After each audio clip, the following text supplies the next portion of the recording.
Coba bayangin, kamu mau pinjam uang tapi nggak ada banknya, juga nggak ada kantornya, bahkan nggak ada orangnya.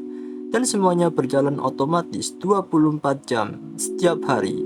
Terdengar impossible, tapi ini nyata, namanya DeFi. Selama ini, kalau kamu mau nyimpan uang, pinjam uang, kamu butuh satu hal, yaitu perantara, lewat bank misalnya. Mereka yang pegang uangmu. Tapi kenapa harus selalu ada perantara? Kenapa nggak bisa langsung? Disinilah orang-orang di dunia kripto mulai berpikir keras. DeFi itu singkatan dari desentralisasi finance, atau kalau diartiin yaitu bebas sistem keuangan tanpa pusat kekuasaan.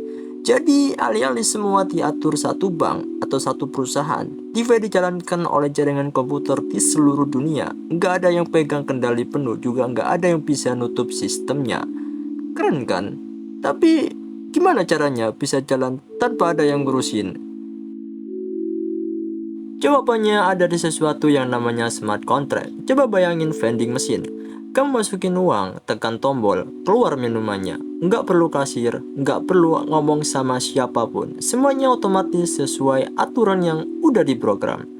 Jadi, smart contract itu persis kayak gitu. Ini semacam program otomatis yang hidup di blockchain. Kalau syarat A terpenuhi, maka aksi B terjadi.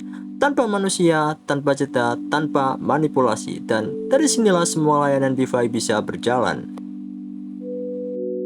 Sekarang pertanyaannya, DeFi bisa ngapain aja? Pertama, kamu bisa pinjam uang di DeFi. Kamu bisa pinjam aset kripto tanpa harus ke bank dan juga tanpa antri. Kamu cukup taruh aset lain sebagai jaminan dan pinjaman cair otomatis.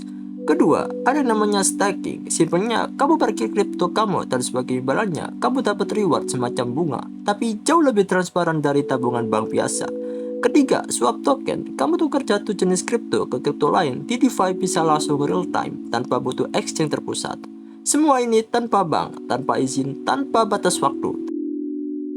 Tapi sebelum kamu langsung terjun, ada yang perlu kamu tahu. DeFi itu masih relatif baru dan beresiko.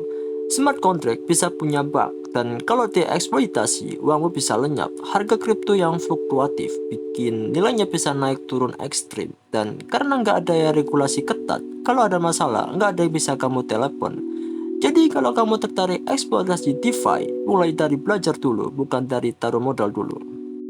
Tapi di balik semua risikonya, ada alasan kenapa DeFi dianggap revolusioner. Bayangkan ada miliaran orang di dunia yang sampai hari ini belum punya rekening bank. Bukan karena nggak mau, tapi karena nggak bisa, nggak punya dokumen, juga nggak punya akses. DeFi buka pintu untuk semua orang. Selama kamu punya koneksi, internet, dan dompet kripto, kamu bisa akses sistem keuangan global tanpa minta izin siapapun.